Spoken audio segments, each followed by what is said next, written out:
Di balik laki-laki hebat, pasti ada wanita hebat. Slogan ini tentunya sudah begitu masyhur di telinga kita. Bagaimana tidak? Di balik kesuksesan seorang pria, selalu ada sumbangsih besar dari sosok wanita yang begitu lembut dan luas hatinya, sangat berjasa dalam kehidupan kita, yaitu ibu. Hal yang sama juga dialami oleh seorang imam besar nan tersohor yang satu ini. Siapa yang tak kenal Abu Abdullah Muhammad Idris Asy-Syafi'i atau kerap dipanggil dengan Imam Syafi'i ini? Siapa saja tentunya sudah tidak asing lagi dengan nama ini, bukan? Ya, beliau dikenal sebagai salah satu imam mazhab 4 yang dikenal memiliki khazanah keilmuan yang begitu luas. Bahkan, mayoritas masyarakat Indonesia sendiri memilih pendapat beliau sebagai mazhab utamanya. Ijtihad hukum Imam Syafi'i juga begitu berkembang di Mesir melalui wasilah Salahuddin Al-Ayyubi sampai saat ini. Pemikiran beliau nyatanya begitu sesuai dengan kemodernisasian dari zaman ke zaman karena tidak berpihak ke kanan maupun ke kiri. Dari usia 7 tahun, Imam Syafi'i kecil telah selesai menghatamkan hafalan Al-Qur'annya dengan fasih dan mutqin. Bahkan, beliau pernah pada suatu ketika menghatamkan hafalan Qur'annya sebanyak 16 kali dalam suatu perjalanannya dari Mekah menuju Madinah. Tidak cukup sampai di situ, setahun kemudian kitab Al-Muwatta karya Imam Malik yang berisikan 1720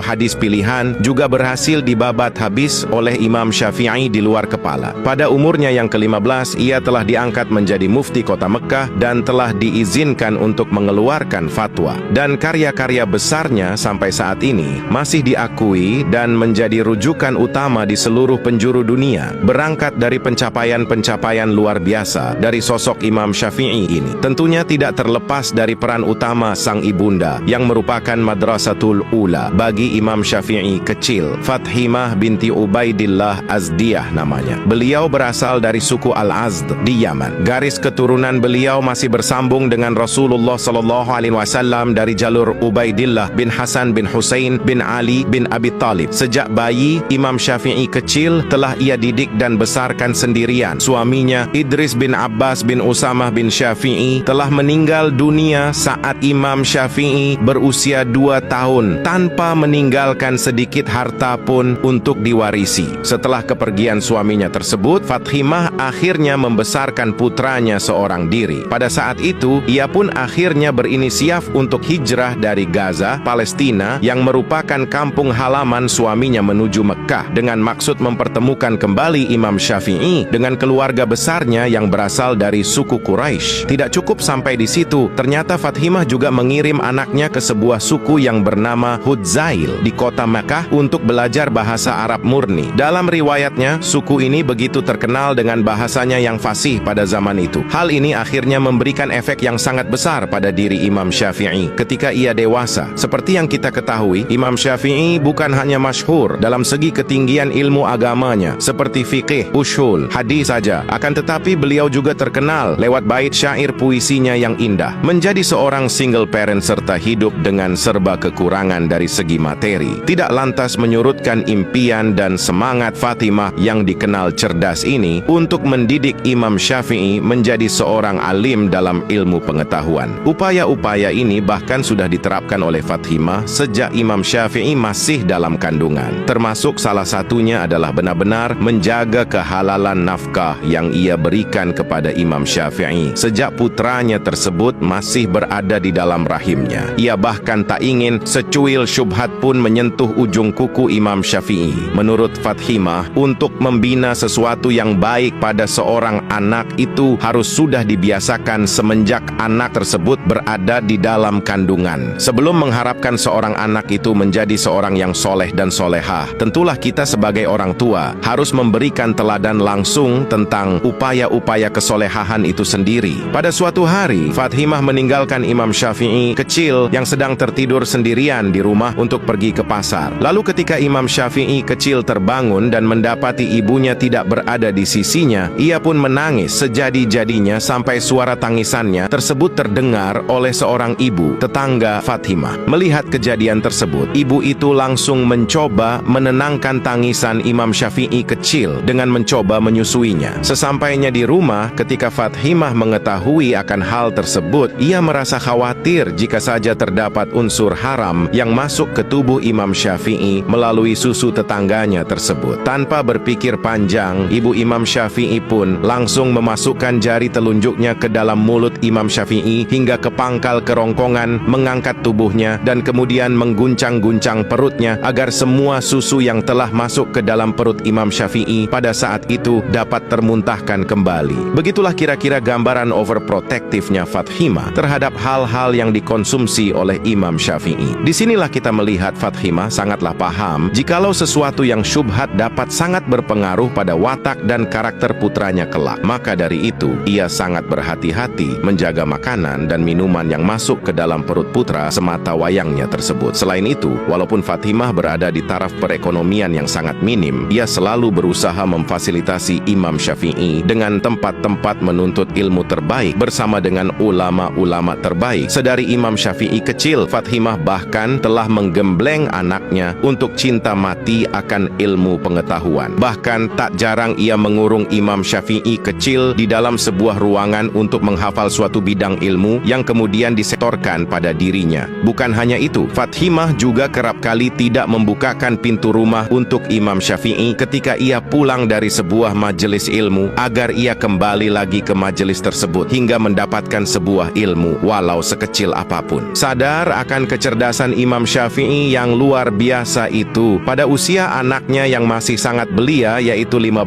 tahun, Fathimah telah mengabulkan keinginan Imam Syafi'i untuk menuntut ilmu ke luar kota Mekah. Pada saat itu, Imam Syafi'i mengaku pada ibunya, ia telah habis berguru dan sudah habis menguasai semua disiplin ilmu yang ada pada semua ulama di kota Mekah. Imam Syafi'i ingin mencari ilmu yang baru di luar kota tempat lahirnya Rasulullah SAW tersebut. Tanpa berpikir panjang, Fathimah langsung mengiyakan hal tersebut pada Imam Syafi'i. Walau di sisi lain ia sadar, ketika Imam Syafi'i meninggalkannya, Fathimah pasti akan menahan rasa sakit yang teramat dalam, terjerat rindu yang teramat sangat kepada putra tunggalnya tersebut. Fathimah tidak menghiraukan hal itu. Ia sadar hal ini merupakan hal yang terbaik untuk kualitas keilmuan anaknya kelak. Fathimah percaya, walaupun ia tidak berada di sisi Imam Syafi'i, namun Allah yang merupakan zat segala akan menjaga dan melindungi putranya dimanapun ia berpijak. Bahkan jauh-jauh hari sebelum keberangkatan Imam Syafi'i ke Madinah untuk berguru pada Imam Malik, beliau sempat berpesan pada Imam Syafi'i untuk tidak terlalu khawatir dan menghiraukan dirinya yang tinggal seorang diri di rumah. Fathimah menyuruh Imam Syafi'i untuk tidak pulang sebelum ia menjadi seorang yang alim dalam agama. Nanti kelak kita berjumpa di akhirat saja. Begitulah kira-kira pesan terakhir Fathimah sebelum melepas kepergian anak yang begitu dicintanya tersebut untuk menuntut ilmu. Pesan ini tentunya begitu diingat dan ditaati oleh Imam Syafi'i. Bahkan setelah bertahun-tahun lamanya berguru di Madinah, kemudian hijrah lagi untuk menuntut ilmu ke Irak dan sampai akhirnya menjadi orang besar serta alim ulama di sana, Imam Syafi'i tak kunjung berani untuk pulang menghadap ibunya sebelum ibunya sendiri yang menyuruhnya pulang. Sampai pada suatu ketika ada sebuah perkumpulan majelis ilmu di Masjidil Haram. Di dalam majelis ilmu tersebut terdapat seorang ulama besar yang berasal dari Irak. Dalam penyampaiannya, ulama tersebut sering sekali memuji-muji kecerdasan seorang gurunya yang berasal dari Mekah yang begitu alim akan ilmu agama, sehingga apapun permasalahan agama yang dimiliki pada masyarakat Irak pada saat itu mampu ia pecahkan dan selesaikan dengan jelas dan tuntas. Mendengar hal tersebut, ibu Imam Syafi'i yang juga berada dalam halaqah tersebut penasaran siapakah kiranya pemuda luar biasa tersebut. Lalu ulama besar asal Irak tersebut pun menjawab, pemuda tersebut adalah Muhammad Idris Asy-Syafi'i. Seketika menangislah ibunda Imam Syafi'i saking terharu dan bangganya saat mendengar berita tersebut. Melihat kejadian tersebut, ulama besar tadi menjadi penasaran tentang apa gerangan yang membuat Fathimah menangis. Fathimah pun kemudian menceritakan bahwasanya pemuda yang diceritakannya tadi itu merupakan anak semata wayangnya yang telah lama pergi jauh guna menuntut ilmu. Mendengar hal tersebut, para rombongan dari Irak tadi pun langsung tunduk takdim terhadap ibu Imam Syafi'i dan bertanya pesan apakah yang kira-kira ingin disampaikannya kepada Imam Syafi'i setibanya mereka di kampung halaman mereka, Irak. Lalu Fathimah pun berkata, tolong sampaikan pada Syafi'i bahwasanya saat ini aku telah ridha dan mengizininya untuk pulang. Mendengar hal tersebut, Imam Syafi'i pun merasa sangat bahagia dan terharu karena pada akhirnya ia masih berkesempatan memutuskan untuk menemui ibunya di dunia.